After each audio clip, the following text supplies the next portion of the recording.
പക്ഷെ ഇത്ര ഭീകരമായിട്ടുള്ള, ഇത്ര ഭീതിജനകമായിട്ടുള്ള ഒരു ഭൂമി കയ്യേറ്റം കേരളത്തിൻ്റെ ചരിത്രത്തിൽ അല്ലെങ്കിൽ കേരള സംസ്ഥാന രൂപീകരണത്തിന് ശേഷം ഉണ്ടായിട്ടുണ്ടോ എന്നുള്ള കാര്യം സംശയമാണ്. ഇല്ല എന്ന് തന്നെ പറയാം. നഷ്ടപരിഹാരം പോലും നൽകാതെ തിരിച്ചെടുക്കാനുള്ള വ്യവസ്ഥയുള്ള ഭൂമിയിലാണ് 10,000 സ്ക്വയർ ഫീറ്റിൻ്റെ വലിയ ഹോള് പണിതിരിക്കുന്നത്, കൃഷ്ണൻ നായരുടെ സ്മാരകം പണിതിരിക്കുന്നത്, ബാങ്ക് പ്രവർത്തിക്കുന്നത്. കിട്ടിയൊരു പുതിയ വിവരം എന്ന് പറഞ്ഞാൽ ആ സ്ഥലത്ത് ഫ്ലാറ്റിൽ അനാശാസ്യ പ്രവർത്തനങ്ങൾ നടത്തുന്നുണ്ട് എന്നുള്ള നിലയിലുള്ള ആരോപണം. ഇപ്പോൾ ഈ 11.49 ഏക്കർ ഉള്ള പേരൂർക്കടയിലെ ഈ 500 കോടി രൂപ ആസ്തിയുള്ള ഈ ഭൂമി പരിപൂർണമായി ഒരു കുടുംബത്തിൻ്റെ കയ്യിലാണ് ഉള്ളത്. നമസ്കാരം. കേട്ടുകേൾവിയില്ലാത്ത ചില വാർത്തകളാണ് കഴിഞ്ഞ കുറച്ച് വർഷങ്ങളായി നമ്മൾ കേട്ടുകൊണ്ടിരിക്കുന്നത്. എന്നാൽ 40 വർഷം കൊണ്ട് ഒരു കമ്മ്യൂണിസ്റ്റ് കുടുംബം 500 കോടിയിലധികം വിലമതിക്കുന്ന സർക്കാർ ഭൂമി കൈവശപ്പെടുത്തി കയ്യിൽ വച്ചിരിക്കുന്നു, അതനുഭവിക്കുന്നു. ഇത് അഡ്വക്കേറ്റ് KM ഷാജഹാൻ അദ്ദേഹത്തിൻ്റെ പ്രതിപക്ഷം എന്ന യൂട്യൂബ് ചാനലിലൂടെ ഒരു വീഡിയോയായി പറഞ്ഞിരുന്നു. അതിൻ്റെ അടിസ്ഥാനത്തിലാണ് താങ്കളോട് ചോദ്യം. താങ്കൾ അത് കൃത്യമായിട്ട് അതിനെക്കുറിച്ച് പഠിച്ചു, അതിൻ്റെ കാര്യങ്ങളിലേക്ക് പോയി. എങ്ങനെയാണ് ഇത്രയും ഭീകരമായിട്ടുള്ളൊരവസ്ഥ? ഒരു 500 കോടി രൂപ എന്ന് പറയുമ്പോൾ ഒരു ചെറിയ കാര്യമല്ല, ചെറിയ തുകയല്ല. അത് ഒരു കമ്മ്യൂണിസ്റ്റ് കുടുംബം കയ്യിൽ വെച്ച് അനുഭവിക്കുക എന്ന് പറയുമ്പോൾ കമ്മ്യൂണിസ്റ്റ് നമ്മൾ പറയുമ്പോൾ അതിനകത്തൊരു ചെറിയ പ്രശ്നം, ഈ കമ്മ്യൂണിസത്തെ നമ്മൾ പരിഹസിക്കുന്നതിന് തുല്യമായി പോകും. ഒരു കുടുംബം എന്ന് പറയുന്നതായിരിക്കും. അല്ല, അതായത് കോലിയക്കോട് കൃഷ്ണൻ നായരും കോലിയക്കോട് നാരായണൻ നായരും കമ്മ്യൂണിസ്റ്റുകാരാണല്ലോ. അതെ, ആണെങ്കിൽ പോലും ഒരു കമ്മ്യൂണിസ്റ്റ് കുടുംബം എന്ന് നമ്മൾ പറയുമ്പോൾ കമ്മ്യൂണിസത്തിനുള്ളൊരു മതിപ്പുണ്ടല്ലോ, അത് കുറഞ്ഞു പോകും. അതവിടെ നിൽക്കട്ടെ. എന്തായാലും അതിലേക്ക് നമ്മൾ കൂടുതൽ പോകണ്ട. ഇത് യഥാർത്ഥത്തിൽ ഞാനൊരു 10 വർഷം മുമ്പ് തന്നെ ഇതുമായി ബന്ധപ്പെട്ടിട്ടുള്ള വിഷയങ്ങളിൽ ഇടപെട്ടിരുന്ന ഒരാളാണ്. പക്ഷെ പല കാരണങ്ങൾ കൊണ്ടും എനിക്ക് ആ ഒരു സമരം ആ നിലയിൽ മുന്നോട്ട് കൊണ്ടുപോകാൻ കഴിഞ്ഞില്ല. അതിലെനിക്കൊരു കുറ്റബോധം തോന്നുന്നുണ്ട്. അതൊരു പക്ഷേ വേറെ പല സമരങ്ങളിലേക്കൊക്കെ ഞാൻ കേന്ദ്രീകരിച്ചുകൊണ്ടായിരിക്കാം. ഈ സുമേഷ് ചോദിച്ചൊരു സുപ്രധാനമായിട്ടുള്ളൊരു ചോദ്യമാണ്. നമ്മൾ കേരളത്തിൽ ഭൂമി കൈയേറ്റവുമായിട്ട് ബന്ധപ്പെട്ട് ഒരുപാട് കാര്യങ്ങൾ നമ്മൾ ചർച്ച ചെയ്തു. VS അച്യുതാനന്ദൻ കൂടെ വന്നപ്പോഴത്തേക്ക് ഞാൻ VS അച്യുതാനന്ദൻ ഭൂമി കൈയേറ്റവുമായി ബന്ധപ്പെട്ട് ഒരുപാട് വിഷയങ്ങൾ പറഞ്ഞിട്ടുണ്ട്. ഒരുപാട് ഭൂമി കൈയേറ്റങ്ങൾ കേരളത്തിൽ കാലാകാലങ്ങളായി ചർച്ച ചെയ്യപ്പെട്ടിട്ടുണ്ട്. പക്ഷെ ഇത്ര ഭീകരമായിട്ടുള്ള, ഇത്ര ഭീതിജനകമായിട്ടുള്ള ഒരു ഭൂമി കൈയേറ്റം കേരളത്തിൻ്റെ ചരിത്രത്തിൽ അല്ലെങ്കിൽ കേരള സംസ്ഥാന രൂപീകരണത്തിന് ശേഷം ഉണ്ടായിട്ടുണ്ടോ എന്നുള്ള കാര്യം സംശയമാണ്. ഇല്ല എന്ന് തന്നെ പറയാം. അതായത് 2 കാര്യങ്ങൾ കൊണ്ടാണത് പ്രസക്തമാകുന്നത്. ഒന്ന്, നേരത്തെ സൂചിപ്പിച്ച അതിൻ്റെ ഒരു തുക 500 കോടി, അതെങ്ങനെ എന്തുകൊണ്ടാണെന്നുള്ളതൊക്കെ ഞാൻ കുറച്ച് കഴിയുമ്പോഴത്തേക്ക് ഞാൻ പറയാം. 2, ഈ 500 കോടി രൂപ എന്ന് പറയുന്ന ഇത് തിരുവനന്തപുരത്ത് അല്ലെങ്കിൽ കേരളത്തിൻ്റെ തലസ്ഥാനത്ത് കണ്ണായ സ്ഥലത്തെ പൊതുഭൂമി, അതാണ് 2ാമത്തെ കാര്യം. 3ാമത്തെ കാര്യം എന്ന് പറയുന്നത് ഈ 500 കോടി രൂപയുടെ ഈ പൊതുഭൂമി ഒരു കുടുംബം കയ്യിൽ വെച്ചിരിക്കുന്നു എന്നുള്ളതാണ് 3ാമത്തെ പ്രധാനപ്പെട്ട കാര്യം. ഒരു കുടുംബം, മനസ്സിലായില്ലേ? എന്ന് പറഞ്ഞാൽ അത് കുറച്ച് പേരുടെ കൂടെയാണെങ്കിൽ അതിനായിരിക്കാം എന്നുള്ളതല്ല, പക്ഷെ ഒരു കുടുംബമാണ് ഇത് ഇത്രയും കൈവച്ചിരിക്കുന്നത്. ഇനി 4ാമത്തെ കാര്യം എന്താ? ഇത് 40-40 വർഷം കൊണ്ട് ഈ ഒരു കുടുംബം ഈ 500 കോടി രൂപയുടെ ഈ കണ്ണായ പൊതുസ്ഥലം കയ്യിൽ വെച്ചിട്ടും കേരളത്തിലെ ഒരു രാഷ്ട്രീയ പാർട്ടിയും കാരണം ഇടത് ആകട്ടെ വലതാവട്ടെ, ഇടത് വലത് കൂട്ടുകച്ചവടം നമ്മൾ സ്ഥിരമായി ചർച്ച. BJP എന്ന് പറയുന്ന പാർട്ടി പോലും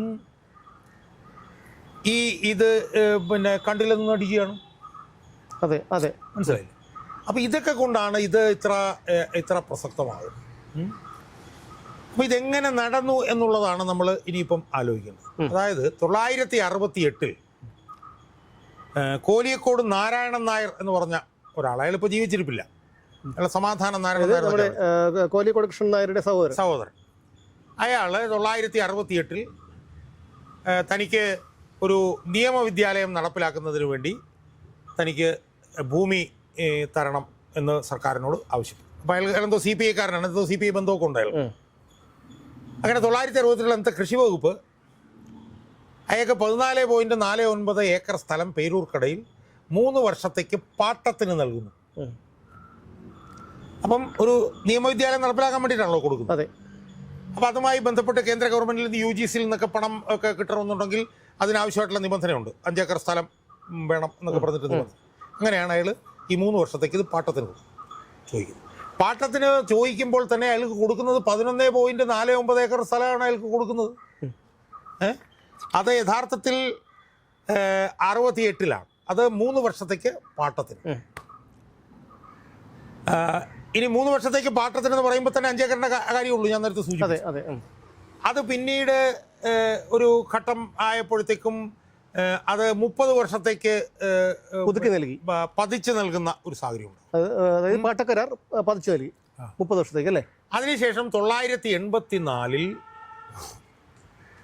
ഈ 11.49 ഏക്കർ ഭൂമിയും അയാൾക്ക് സർക്കാർ പതിച്ചു നൽകുകയാണ്.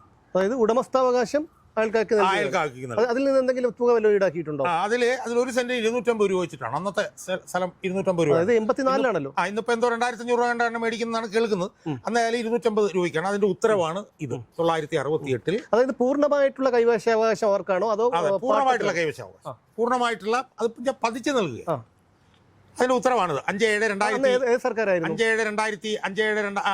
5/7/1984 എന്ന് പറയുമ്പോൾ ഇടത് സർക്കാരാണോ വലത് സർക്കാരാണോ എന്ന് എനിക്കറിയില്ല. 82-84 കാലഘട്ടത്തിൽ മാണി ഗ്രൂപ്പ് കൂടെ ചേർന്നിരുന്ന ഒരു എന്തായാലും ഓർമ്മയില്ല. എന്തായാലും 84-ലാണ് കൃഷി വകുപ്പാണ് കൊടുത്തിട്ടുള്ളത്. ആ കൊടുത്തിട്ടുള്ള ഉത്തരവിൽ ഒരു 3 നിബന്ധനകൾ പറയുന്നുണ്ട്. അത് വളരെ നിർണായകമാണ്. ഒന്ന്, എന്തിനാണോ സ്ഥലം കൊടുക്കുന്നത് അതിനു വേണ്ടി മാത്രമേ ആ സ്ഥലം ഉപയോഗിക്കാവൂ. അതായത് the land should be use only for the purpose of which it is assigned. അപ്പോൾ നിയമവിദ്യാലയം നടത്താനാണെങ്കിൽ നിയമവിദ്യാലയം നടത്താൻ വേണ്ടിയിട്ട് ഉപയോഗിക്കും. The land shall not be alienated without prior permission of the government. ഗവൺമെൻറ്റിൻ്റെ മുൻകൂട്ടുള്ള അനുവാദമില്ലാതെ അത് വേറെ അലിയനേറ്റ് ചെയ്യാൻ പാടില്ല, വേറെ കാര്യങ്ങൾക്കൊന്നും ഉപയോഗിക്കാൻ പാടില്ല. The land will be resumed without payment of compensation if any of the above conditions is violated. അതായത് ഈ ആദ്യം പറഞ്ഞതും രണ്ടാമത് പറഞ്ഞതുമായിട്ടുള്ള നിബന്ധനകൾ ലംഘിക്കപ്പെട്ടാൽ നഷ്ടപരിഹാരം മേടിക്കാതെ തന്നെ ഈ സ്ഥലം തിരിച്ചെടുക്കും. മനസ്സിലായില്ലേ എന്ന് പറഞ്ഞ വളരെ വ്യക്തമായിട്ടുള്ള 3 നിബന്ധനകളുടെ അടിസ്ഥാനത്തിലാണ് 5/7/1984 ഈ 11.49 ഏക്കർ സ്ഥലം പതിച്ചത്. അല്ല, ഇത് ആരുടെ പേർക്കാണ്? അല്ല, ഞാൻ അതിലേക്കാണ് വരുന്നത്. ഇപ്പം അതിൽ ഒരു പ്രധാനപ്പെട്ട വിഷയം എന്ന് വെച്ചാൽ അത് പതിച്ചു നൽകുന്ന സമയത്ത് അതൊരു ചാരിറ്റബിൾ സൊസൈറ്റീസ് ആക്ട് ആണ്. അവരാണ് ആ ആക്ട്, ചാരിറ്റബിൾ സൊസൈറ്റീസ് ആക്ട് പ്രകാരമുള്ള ഒരു സൊസൈറ്റി ഉണ്ട്. ആ സൊസൈറ്റിക്കാണ് ഈ ഭൂമി പതിച്ച് നൽകുന്നത്. ആ സൊസൈറ്റിക്ക് ഈ ഭൂമി പതിച്ച് നൽകുമ്പോൾ ആ സൊസൈറ്റിയിൽ ഞാൻ മനസ്സിലാക്കിയെടുത്തോളം ചീഫ് സെക്രട്ടറി ഉണ്ട്. മുഖ്യമന്ത്രി ഉണ്ടായിരുന്നോ ഇല്ലയോ എന്ന് എനിക്കറിയില്ല. ഇങ്ങനെ ചീഫ് സെക്രട്ടറി ഉണ്ട്, ലോ സെക്രട്ടറി ഉണ്ട്, വിദ്യാഭ്യാസ സെക്രട്ടറി ഉണ്ട്, വളരെ സീനിയർ ആയിട്ടുള്ള പല ആളുകളുമുണ്ട്. അപ്പോൾ അവരെല്ലാം അടങ്ങുന്ന ഗവൺമെൻറ്റിൻ്റെ കൂടി പങ്കാളിത്തത്തോടു കൂടിയുള്ള ഒരു ചാരിറ്റബിൾ സൊസൈറ്റിക്കാണ് 984-ൽ സെൻറ്റിന് 250 രൂപ വെച്ചിട്ട് ഈ 11.49 ഏക്കർ ഭൂമി ഒരു നിയമവിദ്യാലയം നടത്തുന്നതിനായി പതിച്ചു നൽകുന്നത്. പതിച്ചു നൽകുമ്പോൾ കൃത്യമായും 3 നിബന്ധനകളുണ്ട്. ആ നിബന്ധനകളാണ് ഞാൻ വായിച്ചത്. ഒന്ന്, അതിനുവേണ്ടി മാത്രമേ ഉപയോഗിക്കാവുള്ളൂ. അത് അലിയനേറ്റ് ചെയ്യുകയാണെങ്കിൽ നഷ്ടപരിഹാരം ഇല്ലാതെ വേറെ, അതായത് രണ്ടാമത് പറഞ്ഞിരിക്കുന്നത് പറഞ്ഞു കഴിഞ്ഞാൽ സർക്കാരിൻ്റെ അനുവാദമില്ലാതെ ഈ സ്ഥലം വേറെ ഒന്നിനും ഉപയോഗിക്കാൻ പാടില്ല. അങ്ങനെ ഉപയോഗിച്ച് കഴിഞ്ഞാൽ നഷ്ടപരിഹാരം പോലും മേടിക്കാതെ ആ സ്ഥലം തിരിച്ചെടുക്കും. ഈ 3 നിബന്ധനകളുടെ അടിസ്ഥാനത്തിൽ ഒരു ചാരിറ്റബിൾ സൊസൈറ്റിക്ക് സർക്കാരിൻ്റെ പൂർണ്ണമായിട്ടുള്ള പങ്കാളിത്തത്തോടു കൂടിയുള്ള ഒരു ചാരിറ്റബിൾ സൊസൈറ്റിക്കാണ് ഇത് കൊടുക്കുന്നത്. അപ്പോൾ ആ ചാരിറ്റബിൾ സൊസൈറ്റിയിൽ കോഴിക്കോട് നാരായണ നായരൊക്കെ ഉണ്ട്. കോഴിക്കോട് നാരായണ നായർ മാത്രമേ ഉള്ളൂ എന്ന് എൻ്റെ ഓർമ്മ, 984. അപ്പോൾ നമ്മൾ മനസ്സിലാക്കേണ്ട ഒരു കാര്യം എന്ന് വെച്ച് കഴിഞ്ഞാൽ ഈ കുടുംബത്തിനെ കുറിച്ചിട്ട് നമ്മളൊന്ന് മനസ്സിലാക്കണം. ഈ കുടുംബത്തിനകത്ത് CPI-കാരുണ്ട്, കുടുംബത്തിനകത്ത് CPM-കാരുണ്ട്. കോഴിക്കോട് നാരായണ നായർ CPI-കാരനായിരുന്നാണ് എൻ്റെ ഓർമ്മ. കോഴിക്കോട് നാരായണ നായരുടെ വേറൊരു സഹോദരൻ CPI-കാരനുണ്ട്. കോഴിക്കോട് നാരായണ നായരുടെ ഭാര്യ കേരള കോൺഗ്രസ്സുകാരിയായിരുന്നു എന്ന് എനിക്ക് മനസ്സിലാവും. അതുപോലെ തന്നെ കോഴിക്കോട് കൃഷ്ണൻ നായർ എന്ന് പറഞ്ഞു കഴിഞ്ഞാൽ 5 തവണ CPM-ൽ നിന്ന് പുറത്താക്കിയിട്ട് പോലും തിരിച്ചു വന്ന പിണറായി വിജയൻ്റെ വിശ്വസ്ത വിനീത വിധേയനായിട്ടുള്ള ആളാണ് നാരായണ നായർ. അപ്പം അങ്ങനെയുള്ള കൃഷ്ണൻ നായർ അങ്ങനെയുള്ളൊരു കുടുംബമാണ് ഈ കുടുംബം. അപ്പോൾ ഈ കുടുംബത്തിലെ കോഴിക്കോട് നാരായണൻ നായർ മാത്രം ആണ് ഈ കുടുംബത്തിൽ നിന്ന് 984-ൽ ഈ ഭൂമി പതിച്ച് കിട്ടുമ്പോൾ ആ സൊസൈറ്റിയിൽ ഉണ്ടായിരുന്നു. ബാക്കിയെല്ലാം സർക്കാർ ഉദ്യോഗസ്ഥന്മാരായിരുന്നു, സർക്കാരിലെ ഉന്നതരായിട്ടുള്ള ഉദ്യോഗസ്ഥന്മാർ. മന്ത്രിമാരുണ്ടായിരുന്നു എന്നൊക്കെ എനിക്കറിയില്ല, ചീഫ് സെക്രട്ടറി ഉൾപ്പെടെയുള്ളവരുണ്ട്. എന്നാൽ പിന്നീട് കാണുന്നത് എന്താ, 1984 ശേഷം നമ്മൾ പടിപടിയായി ഘട്ടം ഘട്ടമായി കാണുന്നത് എന്താണെന്ന് ചോദിച്ചാൽ, പടിപടിയായി മെമ്മോറാണ്ടം ഓഫ് അണ്ടർസ്റ്റാൻഡിങ് ഈ ഭേദഗതി ചെയ്ത് പടിപടിയായി ഈ സർക്കാരിൽ നിന്നുണ്ടായിരുന്നവരെല്ലാം കൊഴിഞ്ഞു മനസ്സിലായി. സർക്കാരിൽ നിന്നുള്ള എല്ലാവരും ഘട്ടം ഘട്ടമായി പതിറ്റാണ്ടുകൾ കഴിഞ്ഞപ്പോൾ കൊഴിഞ്ഞു പോയി. ഇപ്പോൾ ഈ 11.49 ഏക്കർ ഉള്ള പേരൂർക്കടയിലെ ഈ 500 കോടി രൂപ ആസ്തിയുള്ള ഈ ഭൂമി പരിപൂർണമായി ഒരു കുടുംബത്തിൻ്റെ കയ്യിലാണ് ഉള്ളത്. അപ്പം അങ്ങനെ വരുമ്പോൾ ആ കുടുംബത്തെക്കുറിച്ചിട്ട് നമ്മൾ കുറച്ചുകൂടി വിശദമായിട്ട് നമ്മൾ ഒന്ന് ചർച്ച ചെയ്യേണ്ടി വരും. നമ്മൾ പറഞ്ഞു കോഴിക്കോട് നാരായണൻ നായരുണ്ട്, കോഴിക്കോട് കൃഷ്ണൻ നായരുണ്ട്. കോഴിക്കോട് നാരായണൻ നായരുടെ ഭാര്യ പൊന്നമ്മ എന്ന് കണ്ടായിരുന്നു അവരുടെ പേര്, അവർ ഉണ്ട്. പക്ഷെ വേറെ ചില കഥാപാത്രങ്ങൾ കൂടി പിന്നീട് ഉയർന്നു വന്നു. അതിൽ ഏറ്റവും പ്രധാനപ്പെട്ട ഒരു കഥാപാത്രമാണ് ലക്ഷ്മി നായർ. നാരായണൻ നായരുടെ മകൾ ലക്ഷ്മി നായർ, ഡോക്ടർ ലക്ഷ്മി നായർ. അവർ ഡോക്ടറാണ്. പാചകത്തിലാണ്? അല്ല, ലോയിലാണ്. അതാണ് അവർക്ക് നിയമത്തിലാണ് അവർക്ക് PhD ഉള്ളത്. ആ PhD അവർ നേടിയതൊക്കെയായി ബന്ധപ്പെട്ട ഒരുപാട് വിവാദങ്ങളുണ്ട്. ഞാൻ ആ വിവാദത്തിലേക്കൊന്നും പോകുന്നില്ല. എന്തായാലും ലക്ഷ്മി നായരാണ് ആ കുടുംബത്തിൽ നിന്ന് ഉയർന്നു വന്ന ഒരു താരം. അവരായിരുന്നു ലോ കോളേജിന്റെ പ്രിൻസിപ്പാള്, പതിറ്റാണ്ടുകളുടെ പ്രിൻസിപ്പാൾ അവരായിരുന്നു. അവർ പിന്നെ പാചകത്തിനൊക്കെ അറിയാലോ, ഒരു പാചകക്കാരി, വലിയ പാചക പേര് കേട്ട വലിയ പാചകക്കാരിയാണ്. അവരുയർന്നു വന്നു. അവരുടെ സഹോദരൻ ഉയർന്നു വന്നു, നാഗരാജ നാരായണൻ. അയാളും ഒരു വിവാദ പുരുഷനാണ്. നമ്മൾ പലപ്പോഴും അയാളിപ്പം എന്താണ് വനം വകുപ്പിന്റെ സ്പെഷ്യൽ ഗവൺമെന്റ് പ്ലീഡറാണ്. ജുഡീഷ്യറിയിലൊക്കെ തന്നെ വലിയ സ്വാധീനം ഉള്ള ആളായിട്ടാണ് കേൾക്കപ്പെടുന്നത്. അയാൾ ഒരു വിവാദ പുരുഷനാണ്. അതുപോലെ തന്നെ വേറൊരു വിവാദ പുരുഷനും ഈ ഇതിലുണ്ട്. അയാളുടെ പേരാണ് NK ജയകുമാർ. അയാളും ഈ പറഞ്ഞ പോലെ ഒരു വിവാദ പുരുഷനാണ്. ഈ CPIയുമായിട്ടുള്ള ബന്ധം വെച്ചുകൊണ്ട് അയാൾക്ക് അനർഹമായിട്ടുള്ള ഒരുപാട് സ്ഥാനങ്ങൾ കിട്ടിയിട്ടുണ്ട്. അയാൾ മുഖ്യമന്ത്രി പിണറായി വിജയൻ്റെ ഒന്നാം പിണറായി സർക്കാരിൻ്റെ കാലഘട്ടത്തിൽ അയാൾ പിണറായി വിജയൻ്റെ നിയമോപദേഷ്ടാവായിരുന്നു. അയാൾ ലോ സെക്രട്ടറി ആയിരുന്നു. പിന്നീട് അയാൾ ന്യൂവാൽസ് എന്ന് പറഞ്ഞിട്ടൊരു നിയമ സർവകലാശാല, ഇതെല്ലാം അനധികൃതമായിരുന്നു എന്നുള്ളത്. അപ്പം വിവാദ പുരുഷന്മാരുടെ ഒരു കുടുംബമായി ഇത് മാറി. അപ്പോൾ കോഴിക്കോട് നാരായണൻ നായർ എന്ന് പറഞ്ഞു കഴിഞ്ഞാൽ 10-40 വർഷക്കാലം കേരള സർവകലാശാലയുടെ സിൻഡിക്കേറ്റ് അടക്കി വാണിരുന്ന ഒരാളാണ് കോഴിക്കോട് നാരായണൻ നായർ. കോഴിക്കോട് നാരായണൻ നായർ പോയി കഴിഞ്ഞപ്പോൾ ആ സ്ഥാനത്തേക്ക് കോഴിക്കോട് കൃഷ്ണൻ നായർ വന്നു. പിന്നെ കോഴിക്കോട് കൃഷ്ണൻ നായരുടെ നേതൃത്വത്തിലായി സിൻഡിക്കേറ്റിന്റെ ഭരണം. അതങ്ങനെ പിന്നീട് ലക്ഷ്മി നായർ വന്നു. ലക്ഷ്മി നായർ വന്നതിന് ശേഷം ഉണ്ടായത് വിവാദങ്ങൾക്ക് പുറത്ത് വിവാദമാണ്. ലോ അക്കാഡമിയുമായി ബന്ധപ്പെട്ട് കേൾക്കാൻ വിവാദങ്ങൾ ഇനി ഒന്നുമില്ല. മാർക്ക് വാരിക്കോരി കൊടുക്കുന്നു, ഇടതുപക്ഷത്തിനും വലതുപക്ഷത്തിനും കൃത്രിമമായിട്ട് LLB ഉണ്ടാക്കി കൊടുക്കുന്നു. അങ്ങനെ ഒരു പിടി ആരോപണങ്ങൾ വന്നു. വലിയ സമരം വന്നു. CPI ആ സമരത്തിൽ ലക്ഷ്മി നായർക്കെതിരെ നിന്നു. അവസാനം ലക്ഷ്മി നായർക്ക് രാജിവെച്ച് പോകേണ്ടി വന്നു. അപ്പോൾ ഇതൊരു വിവാദം സൃഷ്ടിക്കുന്ന കുടുംബമാണ്. ഈ കുടുംബത്തിൻ്റെ കയ്യിലാണ് ഇപ്പോൾ ഞാൻ പറഞ്ഞതുപോലെ കേരളത്തിൻ്റെ തലസ്ഥാനമായ തിരുവനന്തപുരത്ത് പേരൂർക്കടയിൽ ഏതാണ്ട് 500 കോടി വില മതിക്കുന്ന 11.4 ഏക്കർ. അതിൽ 2 കാര്യങ്ങൾ നമ്മൾ മനസ്സിലാക്കണം. അതിലിപ്പോൾ 5 ഏക്കർ ഈ ലോ കോളേജ് നടത്താൻ വേണ്ടി നമ്മൾ മാറ്റി വെച്ചു എന്ന് പറഞ്ഞാൽ ബാക്കി 6 ഏക്കറിന് 300 കോടി രൂപ വരും. ഞാൻ 500 കോടി എന്ന് പറയാൻ കാര്യം എന്താണെന്ന് വെച്ചാൽ, ഇവർ ഈ ഭൂമി അനധികൃതമായിട്ടാണ് കൈകയറി വെച്ചിരിക്കുന്നതിന് ഒരുപാട് തെളിവുകൾ പുറത്തു വന്നിട്ടുണ്ട്. അവിടെ 10,000 സ്ക്വയർ ഫീറ്റിൻ്റെ ഒരു വലിയ ഹോൾ ഇപ്പോൾ അനധികൃതമായിട്ട് അവരവിടെ പണിതിട്ടുണ്ട്. അവിടെ സഹകരണ ബാങ്ക് പ്രവർത്തിക്കുന്നുണ്ട്, അവിടെ ഹോട്ടൽ പ്രവർത്തിക്കുന്നുണ്ട്, അവിടെ കോഴിക്കോട് നാരായണൻ നായരുടെ സ്മാരകം അവിടെ പണിതിരിക്കുന്നു സർക്കാർ ഭൂമിയിൽ.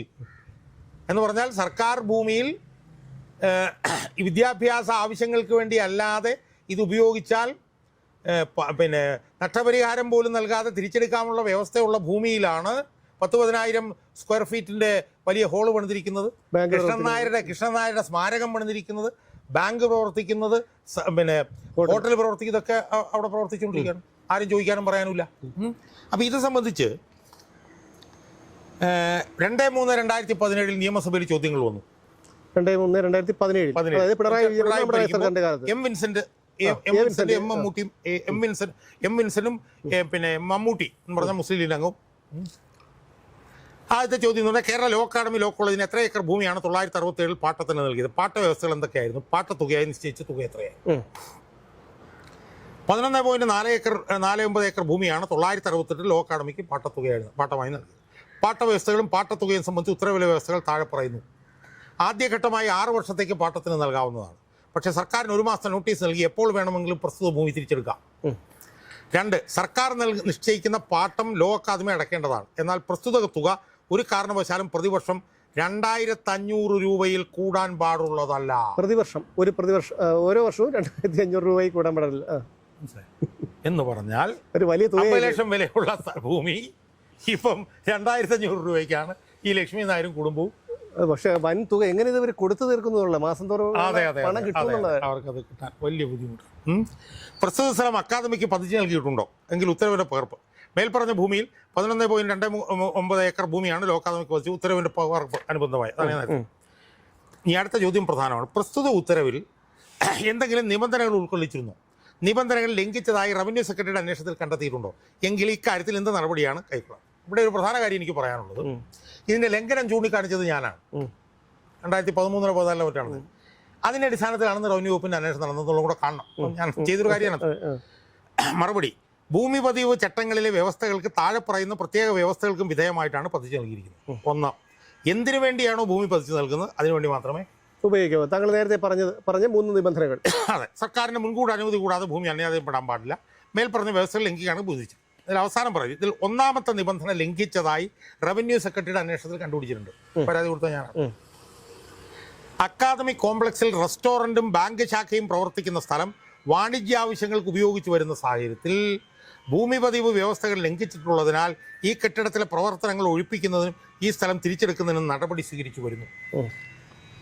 അതായത് 2017 മുതൽ തിരിച്ചു പിടിക്കാനുള്ള നടപടികൾ സ്വീകരിച്ചിങ്ങനെ വന്നുകൊണ്ടിരിക്കുന്നു. 8 വർഷമായിട്ടൊന്നും എത്തിയിട്ടില്ല. 9 വർഷം പോകുന്നു. അതുകൊണ്ടാണ് അവർക്ക് കൊടുത്ത ഭൂമിയും നിയമവിരുദ്ധമാണെന്ന് പറഞ്ഞുകൊണ്ടാണ് അതിനൊരു 200 കോടി രൂപ ഇട്ടിട്ട് ഞാൻ 500 കോടി ആക്കിയത്. കാരണം വിദ്യാഭ്യാസ ആവശ്യങ്ങൾക്ക് മാത്രമായിട്ടാണ് ഈ ഭൂമി കൊടുത്തിട്ടുള്ളത്. അപ്പൊ അത് ലംഘിച്ചു എന്ന് പറയുമ്പോൾ തിരിച്ചു പിടിക്കാറ്. അതിനെതിരായിട്ടുള്ള നടപടികൾ ഇങ്ങനെ സ്വീകരിച്ചിങ്ങനെ വരികയാണ്. എത്തിയിട്ടില്ല. അതിന്റെ നടപടിയിലേക്ക് ഇനി എത്ര കാലം എത്തുമെന്നുള്ളത് നമുക്കറിയില്ല. അപ്പോ ഇതെവിടെയെങ്കിലും നമ്മൾ കേട്ടിട്ടുണ്ടോ? എത്രയോ പ്രൈവറ്റ് നിയമവിദ്യാലയങ്ങൾ കേരളത്തിൽ നടക്കുന്നു. അവർക്ക് ആർക്കെങ്കിലും ഇതുപോലെ ഭൂമി കയ്യേറാൻ വേണ്ടിയിട്ട് കഴിഞ്ഞിട്ടുണ്ടോ? കഴിഞ്ഞിട്ടില്ല. കേരളത്തിന്റെ തലസ്ഥാനത്താണ് ഈ സ്ഥലം എന്ന് പറഞ്ഞാൽ മറ്റുള്ളവരുടെ ചെയ്യാന്നല്ല. അവിടെ ഈ ഭൂമി 10-40 വർഷക്കാലം കയ്യിൽ വെച്ചിട്ടും കണ്ടെന്ന് നടിക്കാൻ ഇടതിനും കഴിയുന്നില്ല, വലതിനും കഴിയുന്നില്ല, BJPക്കും കഴിയുന്നില്ല. ഞാൻ ചോദിച്ചോട്ടെ, അച്യുതാനന്ദന്റെ ഭരണകാലത്ത് അച്യുതാനന്ദൻ പ്രതിപക്ഷ നേതാവിന്റെ സമയത്താണ് മൂന്നാർ കയ്യേറ്റമൊക്കെ ഒഴിപ്പിക്കാനായി അദ്ദേഹം വലിയ രീതിയിലുള്ള പ്രവർത്തനമൊക്കെ നടത്തിയത്. എന്നിട്ട് പോലും തലസ്ഥാനത്തെ ഈ കയ്യേറ്റം അദ്ദേഹത്തിന്റെ ശ്രദ്ധയിൽപ്പെടാത്തത് കൊണ്ടാണോ അതോ എന്തെങ്കിലും സമ്മർദ്ദത്തിന് വഴങ്ങിയിട്ടാണോ? അല്ല, എനിക്കറിയില്ല. അദ്ദേഹം സമ്മർദ്ദത്തിന് വഴങ്ങിയിട്ടാവാൻ വഴിയില്ല. കാരണം അദ്ദേഹം ചെയ്യാവുന്ന കുറെ കാര്യങ്ങൾ ചെയ്തു, കുറെ കാര്യങ്ങൾ ചെയ്യാതെ പോയി. ചെയ്യാതെ പോയാലും നമുക്കിത് ഉൾപ്പെടുത്താം. ഇനി വേറൊരു വിഷയം ഇതുമായി ബന്ധപ്പെട്ടുള്ളതെന്ന് വെച്ചാൽ ഇവർക്ക് സെക്രട്ടേറിയറ്റിന്റെ പുറകിൽ ഒരു 10-12 നില കെട്ടിടം, അതാണ് റീബിൽഡ് കേരളയ്ക്ക് വേണ്ടിയിട്ട് കൊടുത്തിരുന്നത്. അവിടെയാണ് ഈ ശിവശങ്കരൻ അനധികൃതമായി താമസിക്കുകയും അക്കാലത്ത് ചില അനാശാസ്യ പ്രവർത്തനങ്ങളൊക്കെ നടന്നു എന്നൊക്കെ പറഞ്ഞിട്ടുള്ള വാർത്തകൾ വന്നിട്ടുണ്ട്. ഇനി ആ സ്ഥലം വാങ്ങിയത് തന്നെ ഈ ലോ അക്കാദമി ഉണ്ടാക്കിയിട്ടുള്ള പണം കൊണ്ടാണ് എന്ന് കേൾക്കുന്നു. എന്ന് മാത്രമല്ല, എനിക്കിപ്പോൾ കിട്ടിയ ഒരു പുതിയ വിവരം എന്ന് പറഞ്ഞാൽ ആ സ്ഥലത്ത് ഫ്ലാറ്റിൽ അനാശാസ്യ പ്രവർത്തനങ്ങൾ നടത്തുന്നുണ്ട് എന്നുള്ള നിലയിലുള്ള ആരോപണം വ്യാപകമായി ഉയരുന്നുണ്ട്. അത് ആ ഫ്ലാറ്റ് യഥാർത്ഥത്തിൽ ഈ ലോ അക്കാദമി എന്ന് പറഞ്ഞിട്ടുള്ള ഈ സൊസൈറ്റിയുടെ പേരിലാണ് എടുത്തിട്ടുള്ളതെങ്കിൽ അതിന്റെ വരുമാനം മുഴുവൻ ഈ കുടുംബമാണ് കൊണ്ടുപോകുന്നതെന്നും. അല്ല, അത് അതിന്റെ അറ്റകുറ്റപ്പണികൾക്കായി റീബിൽഡ് കേരളയ്ക്ക് വേണ്ടി അതിന്റെ ഒരു ഭാഗം എടുക്കുമ്പോൾ 58, എൻ്റെ ഓർമ്മ ശരിയാണെങ്കിൽ 58 ലക്ഷം രൂപ എന്തോ അതിന്റെ റെനോവേഷന് വേണ്ടി സർക്കാർ അങ്ങോട്ട് കൊടുത്തു. നമ്മൾ ഒരിക്കലും കേട്ടുകേൾവില്ലാത്തൊരു കാര്യമാണ്. അതെ. എന്ന് മാത്രമല്ല, സർക്കാരിൻ്റെ ഒരുപാട് സ്ഥാപനങ്ങൾ അവിടെ പ്രവർത്തിക്കുന്നുണ്ട്. അതിൽ ലക്ഷക്കണക്കിന് രൂപ മേടിക്കുന്നുണ്ട്. സർക്കാരിൻ്റെ പല സ്ഥാപനങ്ങളും ഇതിനേക്കാളൊക്കെ വളരെ വില കുറഞ്ഞ പല സ്ഥലങ്ങളിലും പ്രവർത്തിക്കാവുന്നല്ല ഇതിനകത്ത് പ്രവർത്തിച്ചുകൊണ്ടിരിക്കും. അപ്പോൾ ഇതിനകത്ത് ഉയർന്നു വരുന്നൊരു പ്രധാനപ്പെട്ട ചോദ്യം, തിരുവനന്തപുരത്ത് തലസ്ഥാനത്ത് കണ്ണായ ഭൂമിയിൽ പെരൂക്കടയിൽ ഈ 500 കോടി രൂപയുടെ സ്വത്ത് ഒരു കുടുംബം ഒരു 3-4 പതിറ്റാണ്ടുകളായി കയ്യിൽ വയ്ക്കുകയും ആ കയ്യിൽ വയ്ക്കുക മാത്രമല്ല ആ സ്ഥലം ഉപയോഗിച്ചുകൊണ്ട് ലക്ഷക്കണക്കിന് രൂപയുടെ വരുമാനം ഉണ്ടാക്കുകയും ആ സ്ഥലവുമായി ബന്ധപ്പെട്ടിട്ടുള്ള നിബന്ധനകൾ മുഴുവൻ ലംഘിക്കുകയും ചെയ്തിട്ടും ഇവിടുത്തെ ഒരു മുന്നണിയും, ഇടത് വലത് മാത്രമല്ല, BJP-ക്കാർക്കും ഇതറിയാവുന്നതാണ്. അതെ. ലക്ഷ്മി നായരുടെ ലോകാത്മയായിട്ട് സമരം വന്നപ്പോഴത്തേക്കും അവിടെ വി മുരളീധരൻ എന്ന് പറഞ്ഞിട്ടുള്ള BJP നേതാവ് 8 ദിവസം നിരാഹാരം കിടന്നതാണ്. അപ്പോൾ BJP-ക്കാർക്ക് ഇതിനെ കുറിച്ചിട്ട് അറിയാൻ പാടില്ല. അവരും ഈ പെരും കൊള്ള കണ്ടെന്ന് നടിക്കുന്നില്ല. അപ്പം എന്താണ് ഇതിൻ്റെ പുറകിലുള്ള കളി എന്നുള്ളത് മനസ്സിലാവുന്നില്ല. ലക്ഷ്മി നായർ നേതൃത്വം നൽകുന്നൊരു കുടുംബം ഇതുപോലൊരു വലിയ കൊള്ള നടത്തിയിട്ടും അല്ല, നമ്മൾ എടുത്തു പറയേണ്ട കാര്യം ഈ ലോ അക്കാഡമിയിൽ നിന്ന് ഡിഗ്രി നേടിയവരെല്ലാം ഉന്നത ബിരുദം നേടിയവരെ കുറിച്ച് നമ്മൾ നിയമബിരുദം എടുത്തവരെ കുറിച്ച് നമ്മൾ ചർച്ച ചെയ്തിരുന്നു മുമ്പ്. അതെ. അപ്പം ഞാൻ ചോദിക്കുന്നത്, ഇപ്പം ഇടതുവനും വലതിനും കൃത്രിമമായി ഇതുപോലെ നിയമബിരുദം ഉണ്ടാക്കി കൊടുക്കുന്നതിന് ബദലായിട്ടാണോ ഈ 500 കോടി ഭൂമി കയ്യിൽ വെക്കാൻ അവർക്ക് അവസരം കൊടുക്കുന്നത്? എനിക്കറിയില്ല, എനിക്ക് അതിനെക്കുറിച്ച് അറിയില്ല. പക്ഷെ ഒരു കാര്യം ഞാൻ പറയാം, ഞാനിതുമായി ബന്ധപ്പെട്ട് കുറേ നാൾ നടന്നതാണ്. നിർഭാഗ്യവശാൽ അത് ഇടയ്ക്ക് വെച്ച് എനിക്ക് നിർത്തേണ്ടി വന്നതല്ല, നിന്ന് പോയി എന്നുള്ളതാണ് വസ്തുത. എന്തായാലും ആ പ്രവർത്തനം ഞാൻ വീണ്ടും പുനരാരംഭിക്കാൻ വേണ്ടിയിട്ട് തീരുമാനിച്ചിരിക്കുകയാണ്. അതിൻ്റെ ഭാഗമായി ഇതിൻ്റെ വിശദാംശങ്ങൾ പറഞ്ഞുകൊണ്ട് ഇത് ഭൂമി തിരിച്ചെടുക്കണമെന്ന് പറഞ്ഞ് ബഹുമാനപ്പെട്ട ഗവർണർക്ക് ഞാനൊരു നിവേദനം കൊടുത്തിട്ടുണ്ട്. ആ നിവേദനം ഞാൻ തപാലിൽ അയച്ചിട്ടുണ്ട്. ഞാൻ ഗവർണർ അപ്പോയിൻമെൻറ്റിന് വേണ്ടി ശ്രമിച്ചുകൊണ്ടിരിക്കുകയാണ്. ആ അപ്പോയിൻമെൻറ്റ് കിട്ടിയാൽ അദ്ദേഹത്തെ ഞാൻ പോയി കാണും. അദ്ദേഹം ഇതിനകത്ത് നിലപാടുകൾ എടുക്കും എന്നാണ് ഞാൻ വിശ്വസിക്കുന്നത്. അതിൻ്റെ മുഴുവൻ വിശദാംശങ്ങളും അതിൻ്റെ മുഴുവൻ രേഖകൾ ഉൾപ്പെടെ ഞാൻ ഇതിനകത്ത് പറഞ്ഞിട്ടുണ്ട്. ഒന്നാമത്. രണ്ടാമത്തത്, ഞാൻ UGCക്ക് ഇതുമായി ബന്ധപ്പെട്ടുള്ള വിവരങ്ങൾ അവരെ അറിയിച്ചിട്ടുണ്ട്. കാരണം UGC നിബന്ധനകൾക്ക് മുഴുവൻ വിരുദ്ധമായിട്ടാണ് ഇവിടെ കാര്യങ്ങൾ നടന്നുകൊണ്ടിരിക്കുന്നത്. അപ്പോൾ അതുകൊണ്ട് എൻ്റെ ഭാവി പൊതുപ്രവർത്തനത്തിലെ ഒരു പ്രധാന മുൻഗണന ഈ സ്ഥലം തിരിച്ചു പിടിക്കുന്നതിന് വേണ്ടി ആയിരിക്കും എന്നുള്ള കാര്യത്തിൽ എനിക്ക് യാതൊരു സംശയവുമില്ല. അത് മാറി വരുന്ന ഗവൺമെൻറ്, ആ ഗവൺമെൻറ്റിൻ്റെ മുന്നിലൊക്കെ തന്നെ ഈ വിഷയം ഞാൻ സജീവമായി കൊണ്ടുവരികയും ഇതിനു വേണ്ടി വലിയ പോരാട്ടം നടത്താൻ ഞാൻ പ്രതിജ്ഞാബദ്ധനാണ് എന്നാണ് എനിക്ക് DNA ന്യൂസ് മലയാളത്തിൻ്റെ പ്രേക്ഷകരോട് ഈ അവസരത്തിൽ എനിക്ക് സൂചിപ്പിക്കാം. ഇന്നത്തെ മലയാള മനോരമ പത്രത്തിൽ ഒരു ദയനീയമായിട്ടുള്ള ചിത്രം ഉണ്ടായിരുന്നു. കണ്ണൂർ ആറളം ഫാമിലെ വിയറ്റ്നാം പുഴയ്ക്കടുത്ത് കഴിഞ്ഞ പതിറ്റാണ്ടുകളായി താമസിക്കുന്ന ആദിവാസി കുടുംബങ്ങൾ. അവർ ജനിക്കുന്നതും മരിക്കുന്നതും അവിടെ തന്നെയാണ്. അവരുടെ ജീവിതവും ജീവനും എല്ലാം അവിടെ തന്നെയാണ്. നേരാംവണ്ണം ഭക്ഷണമില്ല, ഉടുവസ്ത്രമില്ല. അവിടെയാണ് അതിദാരിദ്ര്യമുക്ത കേരളമായി നമ്മുടെ സംസ്ഥാനത്തെ ഒരു ഉളുപ്പുമില്ലാതെ മുഖ്യമന്ത്രിയുടെ ജില്ലയിലാണിതെന്ന് ഓർക്കണം പ്രഖ്യാപിച്ചിട്ടുള്ളത്. അങ്ങനെയുള്ള പട്ടിണി പാവങ്ങൾ, അങ്ങനെയുള്ള മനുഷ്യക്കോലങ്ങൾ ഇതുപോലെ പുഴയോരത്തും കാട്ടിലും മഞ്ഞും മഴയുമേറ്റ് കിടക്കുമ്പോഴാണ് ഈ രാഷ്ട്രീയ കോമരങ്ങൾ, കമ്മ്യൂണിസ്റ്റ് മുതലാളിമാർ 500 കോടിയിലധികം രൂപ വിലമതിക്കുന്ന ഈ ഭൂമി തലസ്ഥാനത്ത് കൈയടക്കി വെച്ചിരിക്കുന്നത്, അതും പതിറ്റാണ്ടുകളായി. ഇവിടെ ഒരു ചോദ്യം പ്രസക്തമാണ്. കമ്മ്യൂണിസ്റ്റുകാരനാണെങ്കിലും അതിനെ സംരക്ഷിച്ച എല്ലാവരും ഉണ്ടായിരുന്നു. മാറി മാറി സർക്കാരുകൾ വന്നു, ഇടതും വലതും വന്നു. BJP-ക്കാർക്കും ഇതിനെക്കുറിച്ച് അറിയാം. പക്ഷേ ഒരു നടപടിയുമില്ല. അതായത് സ്വാധീനമുള്ളവന് ഈ നാട്ടിൽ എന്തുമാവാം. ഈ അഡ്വക്കേറ്റ് KM ഷാജഹാൻ്റെ ഈ പോരാട്ടത്തിന് എല്ലാവിധ പിന്തുണയും ഞങ്ങൾ നൽകുന്നു. അതോടൊപ്പം തന്നെ ഇതിൽ തീർച്ചയായും ഒരു വിജയമുണ്ടാകുമെന്ന്, കാരണം കേരള ഗവർണർ നീതിപൂർവമായിട്ടുള്ള ഒരു നടപടി ഈ ഒരു വിഷയത്തിൽ എടുക്കട്ടെ. ഏതൊരു വൻമരവും നിലം പതിക്കുന്നൊരു ദിവസമുണ്ടാകും. അങ്ങനെ ഈ ഒരു വിഷയത്തിലും അത് സംഭവിക്കുമെന്ന് നമുക്ക് ആശിക്കാം, പ്രതീക്ഷിക്കാം.